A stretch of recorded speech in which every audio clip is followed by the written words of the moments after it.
ஓம் நமோ பகவதே ஸ்ரீரமணாய. பகவான் ஸ்ரீ ரமண மகர்ஷிகள் கோபத்தை வெல்வது எப்படின்னு சொல்றார். கேட்கலாமா? ஒரு இளைஞன் பகவான்கிட்ட வரான். அந்த வந்த இளைஞன் பகவான்கிட்ட வந்து சொல்றான், பகவானே ஒருத்தர் என்ன டெய்லி திட்டின்ண்டே இருக்கார், எனக்கு என்ன பண்றதுன்னே தெரியல அப்படின்னா. பகவான் இதை ரொம்பவும் கண்டுக்காதது மாதிரி பேசாம இருந்தார். அவன் கிளம்பி போயிட்டான். அடுத்த நாளைக்கும் வந்தான்.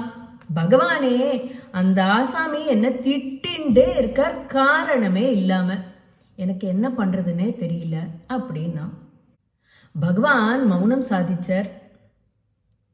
பகவான் மௌனமா இருக்கிறத பார்த்துட்டு அவன் மேலும் சொன்னான், பகவானே, இப்படி காரணமே இல்லாம என்னை திட்டினா எனக்கு கோபம் தானே வரும், நான் என்ன பண்றது அப்படின்னா. அப்போ பகவான் அந்த இளைஞனை பார்த்து சொன்னார், அந்த ஆசாமி திட்டும்போது நீயும் அவனோட சேர்ந்து உன்னை திட்டிக்கோ அப்படின்னார்.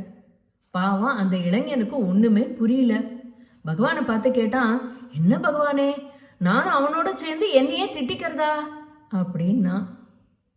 பகவான் அதுக்கு சொல்றார், கோபத்துக்கெல்லாம் இருப்பிடமான இந்த உடம்பை விட நமக்கு விரோதி வேற யார் இருக்கா? நமக்கு இந்த உடம்பு தான் விரோதி. ஒருத்தன் நம்மளை திட்டுறான்னா அவன் நம்மளை தட்டி எழுப்புறான்னு அர்த்தம். அதனால திட்டுறவனோட சேர்ந்து நாமும் நம்மளை நன்னா திட்டிக்க வேண்டியதுதான். திட்டுறவாளை திருப்பி திட்டுறதுனால ஏதான பிரயோஜனம் இருக்கா? நம்மளை திட்டுறவா நமக்கு நண்பர்கள்.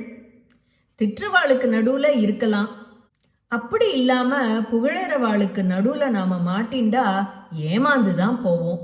பார்த்தேளா, கோவத்தை எப்படி வெல்றதுன்னு பகவான் எத்தனை சுலபமா சொல்லிட்டார். பகவான் சொன்ன வழியிலேயே நாமும் கோவத்தை வெல்வோம் ஆக. ஓம் நமோ பகவதே ஸ்ரீரமணாய.